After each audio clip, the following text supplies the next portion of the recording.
কুষ্টিয়ায় পেঁয়াজ চাষ করে চরম বেকায়দায় পড়েছেন কৃষকরা। উৎপাদন খরচের অর্ধেক দামও মিলছে না বাজারে।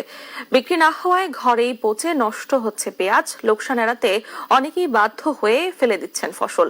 কৃষকরা দায় দিচ্ছেন বাজারের সিন্ডিকেটকে, যদিও ব্যবসায়ীরা বলছেন অতিরিক্ত আমদানি ও নিম্নমানের পেঁয়াজের কারণে এমন পরিস্থিতির তৈরি হয়েছে। চলতি মৌসুমে কুষ্টিয়ায় প্রায় 15,950 হেক্টর জমিতে পেঁয়াজের আবাদ হয়েছে। ফলনও হয়েছে আশানুরূপ, কিন্তু ভালো ফলন হলেও বাজারে অসাধু সিন্ডিকেটের কারণে ন্যায্য মূল্য থেকে বঞ্চিত হচ্ছেন কৃষক। প্রতিমন পেঁয়াজ উৎপাদনে খরচ হয়েছে 1,600 থেকে 1,800 টাকা, অথচ বাজারে মিলছে মাত্র 700 থেকে 800 টাকা।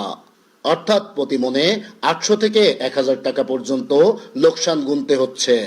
বিক্রি না হয় অনেকের ঘরেই পচে যাচ্ছে পেঁয়াজ। আমাদের বাজারে পেঁয়াজের এখন যাচ্ছে 7 থেকে 800 টাকা। আমাদের খরচ হচ্ছে 16 থেকে 1800, 2000 খরচ হয়েছে। এখন আমাদের কৃষকের এখন মাথায় হাত। আমাদের পেঁয়াজ এখন ভ্যান ভাড়ার দামও হচ্ছে না।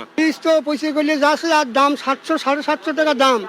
ভ্যান খরচ 1 মণ পিজিতে 30 টাকা, খালনা 20 টাকা। কিছু থাকতেছে না। আমরা তো পেঁয়াজ এই অবস্থায় কি করব?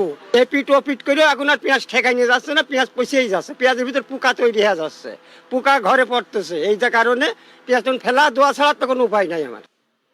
ব্যবসায়ী ও আড়তদারদের মতে নিম্নমানের পেঁয়াজ ও অতিরিক্ত আমদানির কারণে বাজারে সরবরাহ বেড়ে যাওয়ায় কমেছে দাম।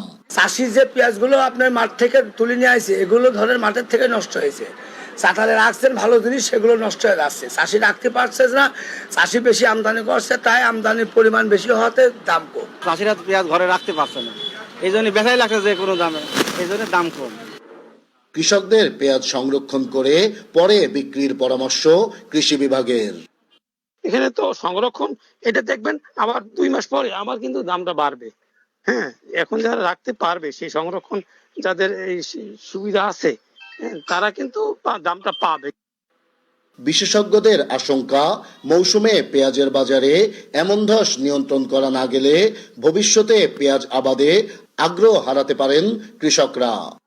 নাইদা সান্তিতাস, দেশ টিভি, কুষ্টিয়া।